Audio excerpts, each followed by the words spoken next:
Para o diagnóstico de problemas do sistema digestivo, é necessário fazer diversos exames. A história clínica é muito importante, tal como as análises clínicas, mas não dispensa os exames complementares ao tubo digestivo. Além da colonoscopia, certamente que muitos já ouviram falar da endoscopia, ecografia, raio-x, TAC e ressonância magnética. Para que servem e como podem ser realizadas, é o que vamos saber no Dar a Volta à DI de hoje. Para se perceber como está o nosso aparelho digestivo ou o que se passa especificamente com o nosso estômago ou intestino, muitas vezes é preciso realizar exames ao tubo digestivo. Colonoscopias, endoscopias ou outros exames, por vezes obrigam a preparações específicas e também a anestesias. Mas a verdade é que são essenciais para percebermos o estado do aparelho digestivo e controlar a doença. Para sabermos para que servem, como são realizados e quais os benefícios que podem ter no diagnóstico e tratamento com os exames endoscópicos, vamos conversar com a gastroenterologista Catarina Fidalgo, do Hospital Beatriz Ângelo. Doutora Catarina Fidalgo, muito obrigada por ter aceitado o convite de estar aqui connosco no Dar a Volta à DI. Seja muito bem-vinda. Ao longo da nossa vida nós vamos precisar de fazer imensos exames ao tubo digestivo, certo? Certo. Olá, Marina. Como está? É verdade, os doentes com doença inflamatória intestinal acabam por contactar muito mais com os exames endoscópicos e não só, do que as pessoas que não têm este diagnóstico, embora todos nós, mais ou menos na vida, se tivermos acesso a isso e essa vontade, possamos contactar com exames desta área. Portanto, ao longo da vida, quer queiremos, quer não, quer tenhamos doença inflamatória ou não, todos vamos passar pelas colonoscopias, pelas endoscopias, etc. De um modo geral. Sim, existem países que baseiam o rastreio em exames endoscópicos e existem países que baseiam o rastreio noutras modalidades, como a análise das fezes, por exemplo. Okay. Em Portugal, as pessoas são convidadas a participar num rastreio baseado na análise de fezes, mas grande parte dela acaba por fazer uma colonoscopia. Qual é a sua opinião? O que é mais correto e mais certo? Essa pergunta é muito delicada. Eu acho que nós temos que separar duas coisas. Uma é aquilo que os médicos consideram o estado da arte e o melhor exame para o seu doente em particular. E aí? E aí eu recomendo aos meus doentes o rastreio por colonoscopia. Outra coisa é aquilo que a nossa tutela, portanto os nossos governantes que gerem o dinheiro do nosso país, acham que conseguem financiar e, portanto, isso acaba por ser um equilíbrio competitivo. E aí seria o exame através das fezes, não é? Depende da realidade de cada país e depende da competição de verbas para outras patologias, porque quando nós queremos financiar um programa de rastreio para o cancro do cólon, temos que pensar que a diabetes precisa de verbas, a hipertensão precisa de verbas, a obesidade precisa de verbas, portanto isso já é uma decisão do foro da governação. Vamos centrar então naquilo que vamos fazer ao longo da vida e que género de exames é que vamos ter de fazer, de um modo geral, ao nosso sistema digestivo, digamos? É assim, o doente com doença inflamatória intestinal atualmente deve ter a sua doença documentada por via de exames objetivos, ou seja, antigamente nós tínhamos pouco acesso ao tubo digestivo, não era tão vulgar o acesso à colonoscopia, à endoscopia, à enteroscopia, e mesmo em termos de exames de imagem não tínhamos acesso a exames tão complexos e tão completos como temos agora. Mas nós sabemos que hoje não devemos basear-nos só nos sintomas, nas queixas do doente, devemos procurar objetivar como está a doença diretamente, ou por meio de endoscopia, ou por meio de exames de imagem. E, portanto, sabemos que é custoso para o doente submeter-se a estes exames, portanto, só devemos solicitá-los quando é mesmo necessário. Felizmente já temos análises que conseguem substituir em alguma medida estes exames e, portanto, permite-nos espaçar o intervalo entre exames, mas ainda assim, numa doença inflamatória, devemos fazer prova endoscópica e radiológica de que doença é, que segmentos do tubo digestivo é que atinge e qual é que é a atividade num dado momento. E há um timing para se fazer esses exames no caso de se ter doença inflamatória intestinal que seja obrigatório cumprir, de X em X anos, de X em X meses, como é que é? É assim, nós temos que separar dois momentos na doença. O momento do mapeamento inicial, que é quando nós sabemos que a pessoa tem a doença e queremos saber exatamente que segmentos é que atinge, e aí os exames são mais completos. de uma fase em que estamos a monitorizar a resposta ao tratamento e à atividade da doença. Aí a periodicidade pode ser espaçada na maior parte dos doentes. Doutora, vamos então agora focar-nos em cada um dos exames que devemos fazer. Quais são aqueles exames que acha mesmo que são importantes e que hoje em dia, através deles, nós ficamos com uma visão geral e correta sobre o estado do nosso sistema digestivo?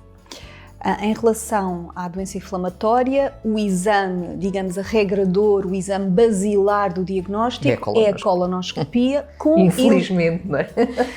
Com ileoscopia, ou seja, é uma colonoscopia em que nós queremos ver todo o intestino grosso, desde o reto até ao cego, e devemos sempre tentar entrar no intestino delgado, na porção final do intestino delgado, porque sabemos que há doenças que atingem esse segmento.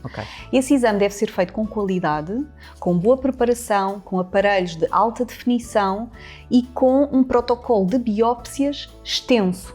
Portanto, muitas vezes os doentes ficam um bocadinho aflitos, tantos frascos de biópsias, doutora, sempre que eu for fazer uma colonoscopia vou fazer estes frascos todos.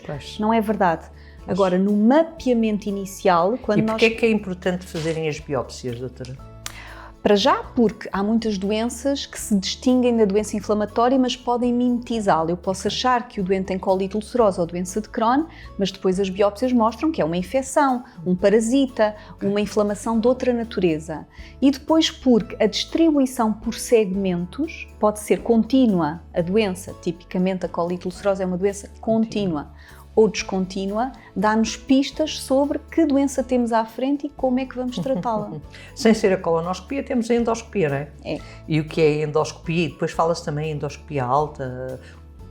Explique-nos um pouco. No como é que fundo, funciona. estamos a falar de aparelhos flexíveis com uma câmara de filmar na ponta.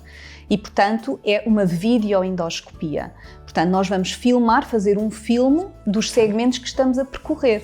Se ela for alta, quer dizer que o aparelho é introduzido pela boca e permite-nos interrogar o esófago, o estômago, o duodeno e a porção inicial do intestino delgado. Se ela for introduzida pelo ânus, vamos ver o reto, o intestino grosso e o intestino delgado que conseguirmos. Existem muitos métodos de intestino delgado entre um sítio e outro, que também se podem explorar com videoendoscópios, mas aqui já chamamos enteroscopia. Ora bem, era isso, essa é outra. É um aparelho mais comprido, é um aparelho especial e que permite andar esses metros todos, e esse é um exame reservado para algumas situações, nós não o fazemos por rotina. Por exemplo, quando é que se faz? Dê-me um exemplo de quando se Então, fazer. imaginemos que eu tenho uma doença de Crohn e que suspeito que há atingimento do intestino delgado e não consigo alcançar esse segmento nem com o endoscópio alto, nem com o colonoscópio. Primeiro, eu tenho que saber que há modalidades menos invasivas de ir ver o intestino delgado e que não obrigam o doente a uma verdadeira enteroscopia, que é a enterografia por TAC, a enterografia por ressonância e a enterografia por videocápsula. Mas se eu achar que tenho mesmo que lá ir, tenho que mesmo que lá ir colher biópsias, tenho que lá ir fazer uma dilatação de uma estenose, aí eu tenho mesmo que fazer a enteroscopia. Mas não é um exame que se faça chapa 5 para todos os doentes. Por rotina. Há também uma coisa chamada, pelo menos aquilo que eu li, ecoendoscopia. Isso é o quê? Por acaso é um exame que eu faço, que eu me então pode-me explicar bem. A ecoendoscopia é um exame em que temos um aparelho muito sofisticado que tem duas valências. Tem uma câmara de filmar, tal como os outros, e tem uma sonda de ecografia na ponta. Ou seja, permite-nos fazer uma ecografia por dentro dos órgãos. Permite-nos interrogar o fígado, o pâncreas, as vias biliares. É muito importante fazer esse exame nos doentes de Crohn ou não? É assim, doentes com doença inflamatória, de modo geral. Eu diria que não é um exame muito frequente nos doentes com doença inflamatória intestinal. No entanto, os doentes com doença inflamatória, a Marina, também têm outras doenças. Portanto, pode ocorrer que num doente com doença inflamatória haja cálculos da vesícula, cálculos da via biliar, um quisto do pâncreas, uma inflamação da vesícula e que eu preciso da ecoendoscopia. Exceção a isto faz-se aos doentes que acumulam com a doença inflamatória intestinal a chamada colangite esclerosante, que é uma doença do fígado que se pode associar à doença inflamatória e esses podem vir a precisar de uma ecoendoscopia. Portanto, doutora, o que me está a dizer é que em termos de exames há uma panóplia de facto bem diversificada para vermos o nosso sistema digestivo. Fora estes que nos falou e que são aqueles que se adaptam muitas vezes aos doentes com DI, há outros que podem servir para os doentes com DI e sem DI e que também sejam importantes ser relembrados e falados. Como a Marina falou, a ecoendoscopia e também a CPRE, que é o tal trava-línguas, difícil de dizer, que é a colangiopancreatografia retrógrada por via endoscópica. Não vou atrever-me a tentar. Esse exame é um exame invasivo, é um exame com vários riscos de complicações e, portanto, só deve ser feito quando temos a certeza que não há uma forma menos agressiva de responder às perguntas do médico. Todos estes exames estão no Serviço Nacional de Saúde? Todos estes exames estão disponíveis no Serviço Nacional de São Saúde. difíceis de serem pedidos ou nem por isso? Não. É assim, cada hospital terá a sua realidade, eu posso falar das realidades que eu conheço. Nós temos constrangimento em agendar exames de endoscopia em muitos hospitais do Serviço Nacional de Saúde no tempo clinicamente razoável. E temos também uma dificuldade em agendá-los com o apoio da anestesia para que o doente esteja bem sedado. Portanto, eu diria que temos muitos desafios nessa área para os doentes com doença inflamatória e para os outros todos. E para os outros. Doutora, para finalizar, porque já estamos fora do nosso tempo, mas tenho-lhe de fazer esta pergunta. Nós guardamos imensos exames. Às vezes não os guardamos, às vezes deitamos fora. O que é que devemos fazer aos exames todos que vamos fazendo ao longo da nossa vida?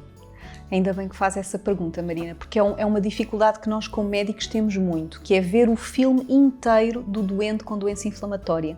São doenças que às vezes começam na infância, ou às vezes numa idade muito jovem, e quando o doente nos chega já fez uma panóplia de endoscopias, de biópsias, de taques, de ressonâncias, e às vezes temos muita dificuldade em perceber a história daquela doença quando o doente não guardou os relatórios, os resultados das biópsias. E às vezes até podemos estar a repetir exames desnecessariamente quando já tínhamos as respostas. Portanto, se guardarmos os exames, devemos guardá-los todos, é a primeira coisa, não é? Eu recomendo a qualquer doente crónico de qualquer patologia que tenha uma pasta individual. As pessoas mais jovens e mais habilidosas até podem ter de uma forma virtual, exatamente, computador. E que tenha cronologicamente todos os exames e os seus resultados, incluindo as biópsias. Também é muito frequente as pessoas mudarem de casa, mudarem de cidade, até mudarem de país. Claro. E depois acabam por perder esta linha, este fio condutor naquela doença. E temos que falar de uma coisa muito importante, que é a questão da radiação. Os exames, nomeadamente os exames radiológicos, não são isentos de efeitos adversos, nomeadamente a radiação. Portanto, sempre que temos quantos menos fizermos, melhor, não é? Uma pergunta clínica que é melhor respondida por um exame sem radiação, por exemplo, ainda não falámos da ecografia digestiva, também, não é? Que é uma técnica nova, validada e que permite poupar muitos exames invasivos e muita radiação, devemos sempre preferir um exame sem radiação. E por um outro lado, perceber aquele doente quanta radiação ao longo da vida é que já fez. Porque às vezes a pessoa recorre a um serviço de urgência por algum motivo, uma dor de barriga, e faz um TAC. Faz um exame. E portanto, se tiver essa informação, podemos tentar não repetir exames desnecessariamente. Doutora, mais uma vez, foi um gosto recebê-la. Muito obrigada. Muito obrigada. Obrigada. Os exames ao tubo digestivo são fundamentais para perceber o estado, por exemplo, do teu intestino, do teu estômago. Muitos deles não são fáceis de fazer, é verdade, mas são essenciais para fazer o seguimento de uma doença do foro digestivo. Por isso, fala com o teu médico se tiveres dúvidas e informa-te de como deves proceder para fazer devidamente estes exames. A maioria deles são feitos sob anestesia e, portanto, sem qualquer dor. No entanto, se tiveres dúvidas, contacta a PDI, nós estaremos cá para te esclarecer.